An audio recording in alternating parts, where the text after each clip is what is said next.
What's your question?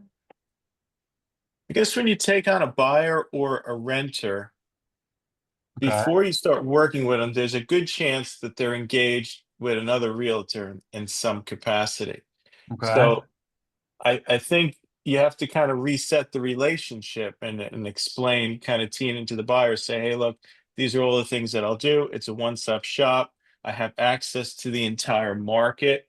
Uh, but what I'm looking for is an exclusivity relationship rather than I'm going to have two people looking for property for me and then see what happens. So are you running into an issue where you can only get like a one sign for the day of whatever particular properties you're showing?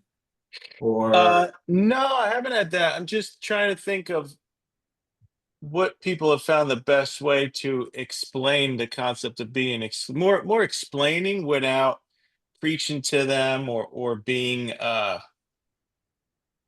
I guess overly authoritative. Hey, you got to sign and only work with me, which I think that they would do. They're not. They're mostly doing it out of ignorance. They're just calling a bunch of people and telling their story and seeing who could come up with the first property first. okay, well, James does this really, really well. So Yeah. what do you tell your buyers, especially the new ones and the sphere? Um, I think we spoke about this maybe like a week or so ago. I Yeah. have been really trying to kind of do what I used to do before this and try and get them out to see a property if they're definitely interested in buying and have them sign the agreement just for the one property and then Okay. kind of take it from there. Look, if the conversation is easy right off the bat, um potentially maybe try and lock them in for like a long term, but I don't think people like to sign something that has like a longer I date on I it agree. without Yeah, ever meeting you, right? It's that's different if right. it's a friend or family or something like that. So I've been really trying to have them come out with me and then being like, hey, we'll sign it for this weekend or just for that property.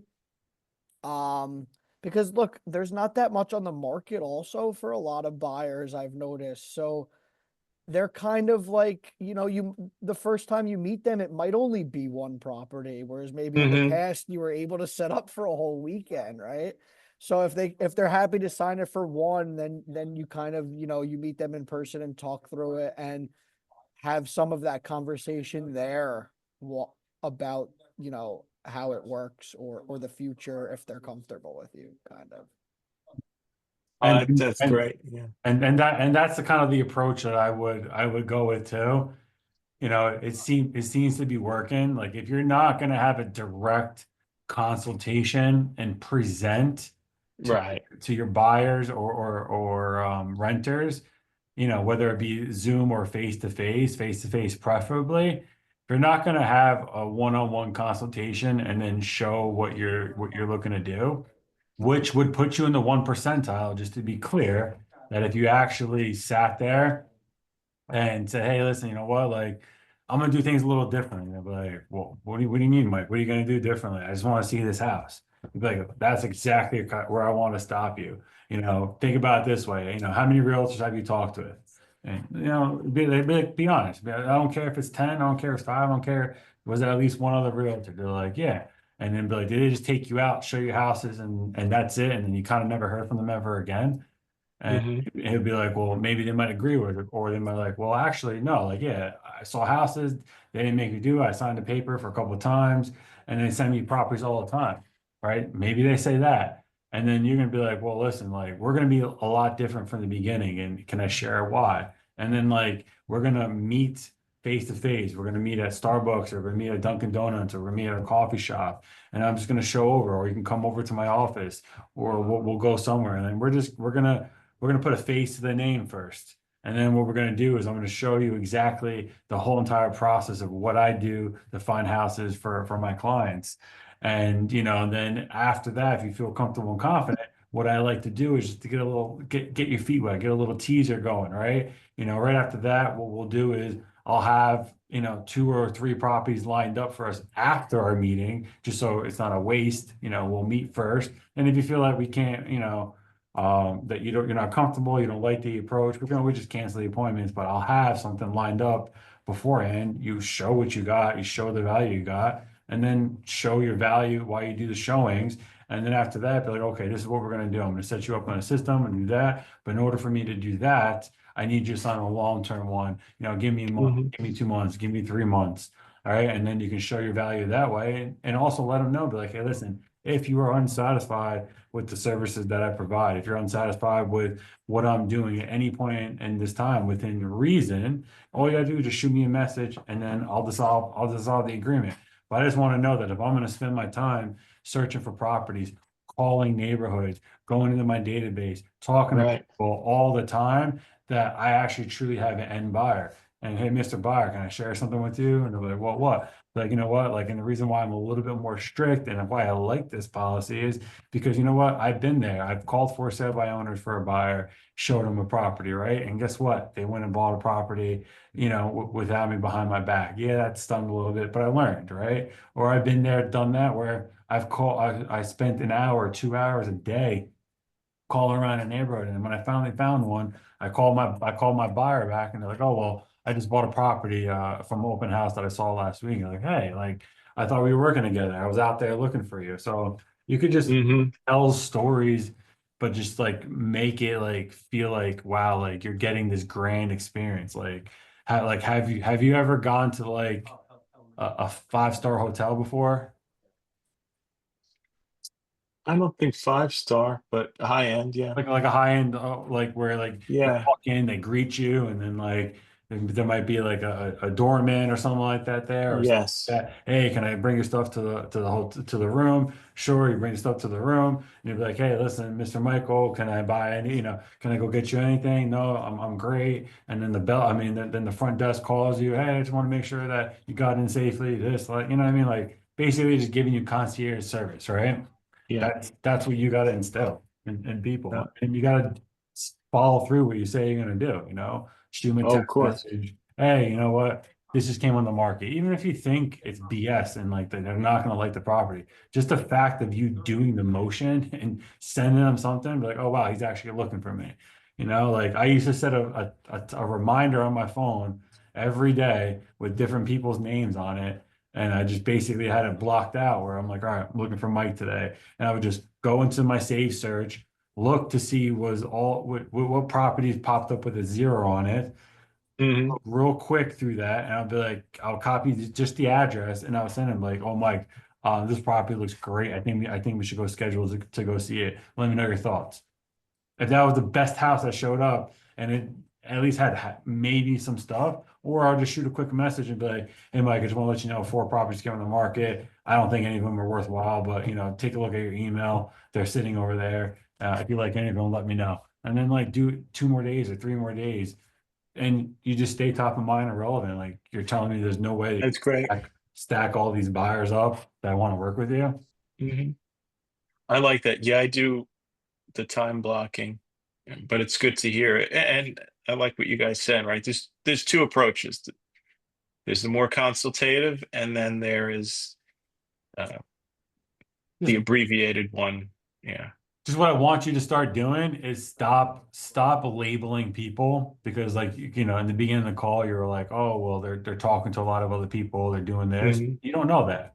You know what I mean? So like go in with an open mind, and especially for the one that's a referral, and just be like, hey, listen, this is the way real estate's practiced now. Like Yeah. I had to sign this. And like I wouldn't specify on that agreement either of like where you're going to show them. I would just put New Jersey. Like I'm Right. licensed in New Jersey, put New Jersey. Like anywhere in the state I can help you out with. Obviously within reason, but like if they're looking in Hudson County, if they're looking in Bergen County, they're looking at whatever, Morris County, maybe even Union County, you might do it, for the right price, Hmm. right? But like if they're like all of a sudden they switch over to our area, Middlesex or Monmouth, then you might second guess. If they switch over to Ocean, then you might second guess. Or further south, like Atlantic County or something like that, you're like, hell no, I'm not driving an hour and a half to go show properties. You know what I mean? But like then leave it up to you because then now you're in control where you're like, well, if they're looking over down an hour and a half, well, I have a buyer. Hey, let me go into my team. We have people that work these areas, and then now you got a referral fee that you can go send out. You know what I mean? You got to think No, outside you're the right. box. Yeah, you're right. Okay. All right, that'll be that. What other questions you guys got? John, I got no questions. how's your mindset this week? What's that? How's your mindset this week? It's great, man, actually. I've tweaked what I do now during the day because I'm making my calls up until about like 1 o'clock, and then I come back. I make them between 4 and 6. I noticed that between 4 and 6 has been really fruitful. You know, I got a couple of really good leads. I got one person who's an expired, who Teddy's helped me get the unconditional release from their current agent, and they're gonna come with us to list the property. So, yeah, it's been good.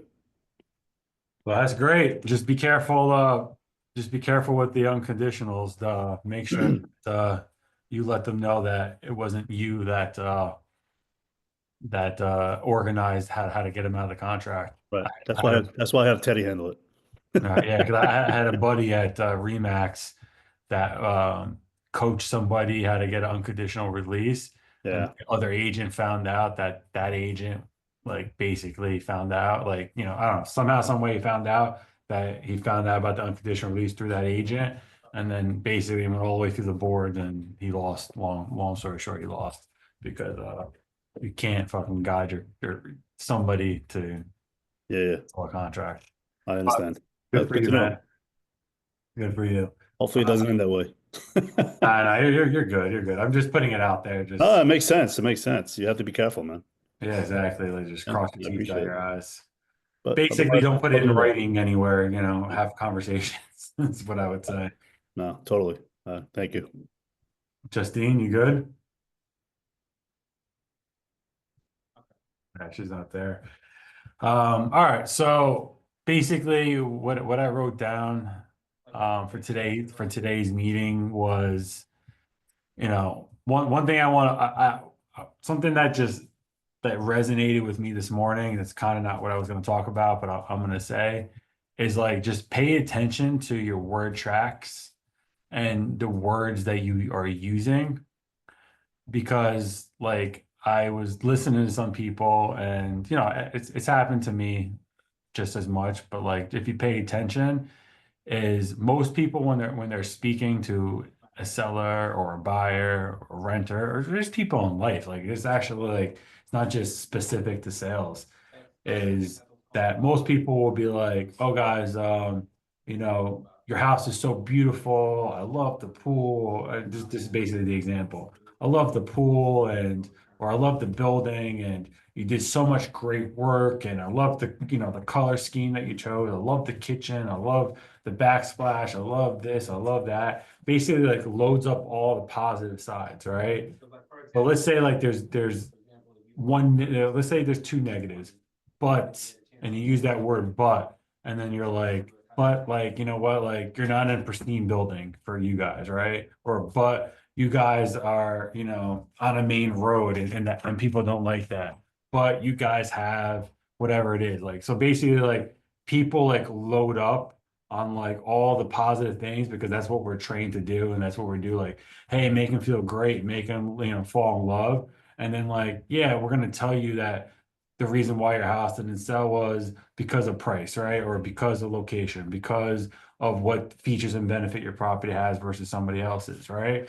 But like if you do it the other way around, because people with brains, they remember the last thing that you said, right? So like you ever hear people talk with you and say like, oh, like I love the way that person made me feel. It's because like you got yourself in alignment with them. So like what I would tell you guys to do is shift that focus to be like, hey guys, John, look, I appreciate you having me out. I just wanted to point out a few different things. Like, one of the main reasons why your property probably did not sell is, yes, we're not in a pristine building here. We don't have doorman service at this particular, and you know what? Like, it's kind of off the beaten path. Like, we're not in the best location. We're kind of a block or two from where, where the area just shifts a little bit. But for the one thing I want you to know that your property is actually a sellable property. And what? Your property has many different things that other these properties in this price point don't have. You have the granite countertops, you have the beautiful backsplash, you have the waterfall, you have the floors, you have the paint, you have the trim, you have the long ceilings here, you have the long windows. So everything feels great. So just want to let you know that this property is a sellable property. Like, you literally hit them with all the negatives in the beginning. They don't even remember what you just said. But like, you're gonna offset that later on in your conversation to kind of get what you want, because now they're like kind of in alignment with you. So like, just be cautious of what you're saying to people and how you're wording it, because like most of us are primed to say the positive and then hit them with the negative. I would kind of reverse that if you could, just to get him into it. And this could be over the phone, but like, this is more of like a face to face, like if you're showing a buyer, a property, and you're trying to close them, and they wanted a 2 bedroom and you're showing them a 2 bedroom, and they want a 2 bath condo and you're showing them a 2 bath condo, and they want a good school system and you're showing them a good school system. But the difference is that they wanted a garage or a carport or a parking deck or something like that, right? Hit them with that first, hey, listen, this property doesn't have it, but has da da da, and you just ramble it off. I think that your conversion will change dramatically. All right, and then it kind of just ties into kind of what I wanted to do. Is kind of like have your state shift, basically have your mind, right? So if we're not doing it, when we're standing with people, when we're prospecting, when we're sitting in our chairs, right? Just make sure we're all standing tall, right? We're showing confidence, make sure we're not slouched over, our shoulders are in a good position. One thing that what I've started exercising, if things are going astray, right? Things are going great, or things are just like, you're just kind of in that in between. Practice like deep breathing when you're in situations, because that calms your body down regardless of what situation you are, and it brings you kind of back into control, right? So we're all about ourselves, and then how we can control any given situation that we're in, whether it's bad news, whether it's good news, right? Whether it's, you're being, with your significant others, right? And, you're just in the moments with them, right? So basically I wrote down, like, if you're feeling down, right, and you need to change your state, right, you just got to move, you got to jump, you got to shake, got to walk, got to clap, you got to get your energy, got to flow energy back into your body, because that's what people feel, right? So like, if you're making a call and you're slouched, hey, people are not gonna really feel that energy, right? Then I wrote clarity of an outcome, right? What is our general target of what we're looking to do, regardless of what we're doing, right? And that goes back to Mike's point early on, and that goes to whether you're prospecting, right? So like, we have to be a little bit more clarity on what we're looking to do, right? With certainty, right? So I wrote down, like, whatever you're doing, right? What are three outcomes that we must achieve today, no matter what, right? So like, like DDN yesterday was talking about like the 75-day hard challenge that him and I are doing, right? So like, one of the things is like, you got to do a workout indoors for 45 minutes, and you got to do a workout outdoors. And that workout outdoors could be a walk, but it doesn't matter the condition. It could be cold, it could be raining, it could be snowing, it could be 100 degrees outside, right? Like, regardless, you have to get an outdoor workout in, right? So that's something that I have to achieve, right? I have to make sure I still get to the gym, do an indoor workout, and at some point, whether it's the same thing in the morning or at some point during the day, I have to get an outdoor workout, right? So like, something I have to achieve. So I switched that into my head was like, okay, well, if I got to get a workout in, that's one thing I have to do for that program.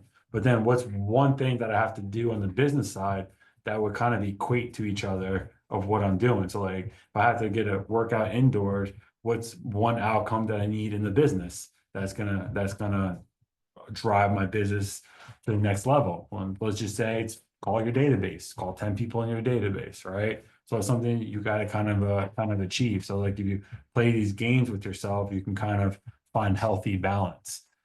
Um, and then I wrote down, why do they matter to me at a deep emotional level? Right. So like it can be basically your goals, right? Like why do they matter to me? Right. Like, is it financial? Is it clout because you sold X houses? Is it just to have a better life? Like what is that we need to tie this back into? Right? And then I wrote down here, what's the real result that I want? Right? Like, don't look at it just as a task and like, oh, I checked this off today. I checked this off yesterday, the day before, and I checked it off for the last 75 days. Like, what's the real result? Like, do you want to lose weight? Right? Do you want to have a healthier lifestyle in terms of like the food that you put into your body? Do you want to have a healthier lifestyle of like who you call and how you feel after the calls and things like that? Like, think about like what's real that you need. Um, then I wrote down results, right? What is a specific result that you're committed to, right? Then I wrote down purpose, right? Why is it a must? So your purpose. And then I wrote massive action plan. What's my plan, right? And I know we always talk about this, but like I think that we all need to find bigger clarity on exactly what our target is. And the reason why I'm bringing this up to be specific is because I'm like everybody else. I go in and out of what I like to do, right? Like I don't like to prospect every day, right? So me physically actually saying that out loud is a negative affirmation, right? But like if you flip it and just be like, okay, like why do I have to prospect, right? Is it because I want to drive nice cars? I want to have nice house. Like I said, I want to have a big bank account. I want to be financially free. I want to go on vacation whenever I want to go. Hey, if I just don't feel like working today, do I have enough in the bank to stop working for a day or two, right? Or to not work the weekends, right? Like, what is it really? You know what I mean? They call it the RPM method, right? Like, think about if you guys are familiar with cars, like RPMs is like, how fast your car is going, right? So like if you give yourself the results, the purpose, the massive action, it's gonna equate to something pretty positive. Like anything else. Oh, so basically what I was trying to say is that like I go through the same cycles as everybody else, right? Like calling expires, calling FISBO, circle prospecting. Hey, listen, like phones are down, people are not picking up as much. So what do you have to do? You got to make that pivot into your database, make that pivot to your past clients, make that pivot somewhere else where they are going to pick up, where they are going to want you to be able to have real estate conversations with them, but still do the other actions that are going to equate to the business that is going to propel your business to move forward. So like, it's not forget about it. It's not either or like, hey, I called expires today. I'm not going to do anything else.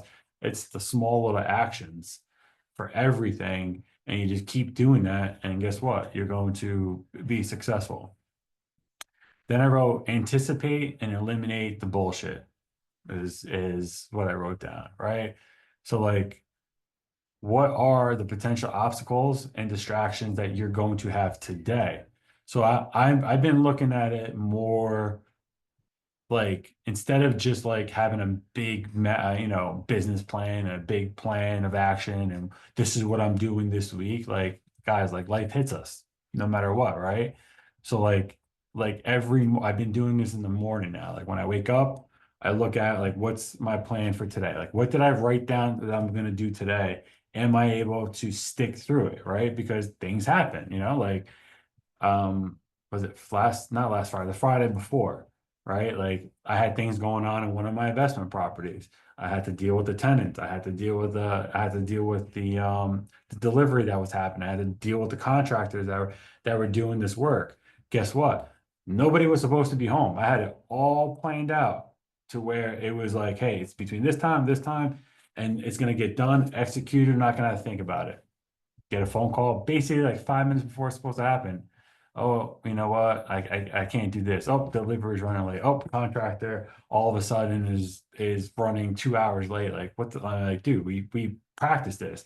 So now I have to physically stop what I'm doing, leave the office, go deal with it, go make sure everybody's like not pissed off.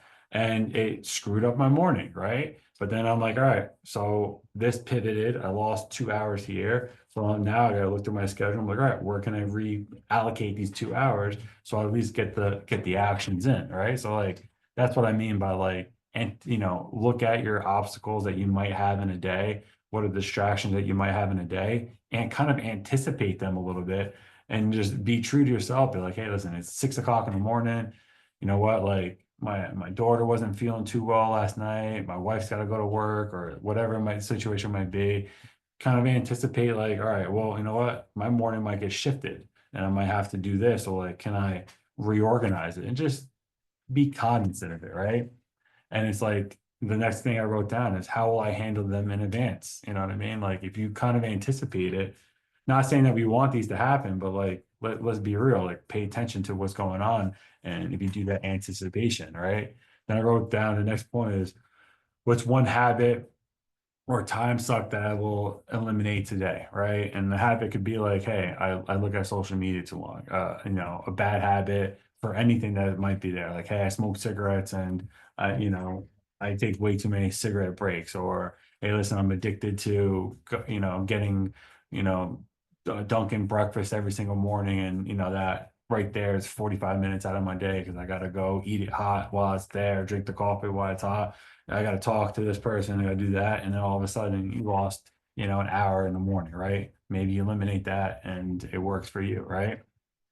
So basically, DDN wrote, declare a no list, right? Today, I will not waste time on X, and just do one little tweak. Like, you know what I mean? There's like one thing, and just be conscious of it. Then I just wrote down and I kind of blast through these real quick. Well, when will I complete each key result? So put a time to it. Block it on your calendar if you could. Protect it like your life depended on it. Then I wrote down emotional fuel, prime your heart. And basically I wrote down who can I love, who can I appreciate, and who can I serve today? And if you come just from that perspective, you're going to help out a lot of people because you're coming from a good place, and people feel the genuineness when you're doing it that way. And then listen, I wrote down who needs to hear me at my best today, whether it's your spouse, whether it's a friend, whether it's a client or something like that. Like, doesn't matter what you're going through, like somebody needs to hear from you. So you got to show up the best version of yourself. Then I wrote down visualize success at the end of the day. And then what do you see? What do you feel? What do you hear? So it's just basically, okay, the day is now over. Think back about your day. And if there's any changes that you can literally make that's going to make it a better day for tomorrow, make it a better day. Right. And then like, put music on that's going to prime you, right? Prime your soul. Like, like get you in the mode to like call, get you in the mode to do your database, get you in the mode to whatever, write CMAs, look at CMAs, get yourself prepped for your appointment. And then I wrote lock it in, right? All you need to do is all within you, and it all is now. Wealth is circulating in your life. Just be the magnet, be the miracle, be what people are gravitating towards: people, money, time, energy, mindset. And then always know that you got this, right? You own the day, and don't let anybody take that day away from you. At the end of the day, it's make your move. And I know it's repeated stuff that you guys always hear, but mainly it was just for the main part, just to let you know that like, listen, it happens to me, and I have to go through these different games, and I have to time block, and I have to go through realization. Listen, this is what I have to do. And some of the things that I stopped doing, which was like tracking my numbers every day and making sure that I stayed true to my second part of my time block. First part I always had was great. My second part was always the hardest part. Like John said, like, after 4 o'clock, it's prime time. And it's like, hey, I called from 9 to 12, and I ate, and now I call from 1 to 3. And now it's like 4:30, and like you still didn't get your point, but like shit, like I talked to a lot of people today. I've been calling, I'm just exaggerated. I mean, exhausted, and I deserve it. I'll stop and whatever, I'll get it tomorrow. And guess what? Tomorrow never comes. You never add that in. So then I had to kind of fall back into that pattern, and adding that challenge in, it just makes me look at the day a lot differently. It's like if I did not get my workout, my second workout in outside, it's like, all right, when am I gonna have it? And listen, if it's at one, I haven't done it, but if it's at 1 o'clock in the afternoon and I can go take a shower after and then come right back into the office and bang it out, like that's what it's gonna have to be. You know what I mean? If it's at 4 o'clock, that's when it's gonna have to be. What's been working for me is like, okay, I've been saving all my follow-ups for my outdoor workout while I'm walking, and I'm just banging through all these calls as I'm taking a walk. You know what I mean? And it just makes the walk go by so much more quicker because sometimes I catch the person for 20 minutes, half 10 minutes. Some people are a half hour, and before you know it, you're like, well, I was just sitting at my desk and I had that same half-hour call. Now I just banged out this activity plus my follow-up, and that's what's been working for me. It's just trying to figure out, or it's pouring. It's pouring at 6 a.m., 7 a.m., 10 a.m., 11. You're like, holy shit. And you're looking at the radar, you're like, wow, it's going to stop at like 3, but you only have like a quick hour before it might catch up. So I'm gonna have to stop, go take that walk out because I don't want to be drenched. And I've been walking in the rain when it's been massively pouring because it's happened to be that one particular day where it just nonstop rain. So I just want to say, guys, we're all in the trenches together, and that's where we're at. So anything else? Thank you, brother. Definitely, yeah, great. All right, well, if that's it, I'm done then. Thanks, Rich. Appreciate it. Cool, man. You're welcome, man. Guys, later. Thanks, Okay. Rich. Bye.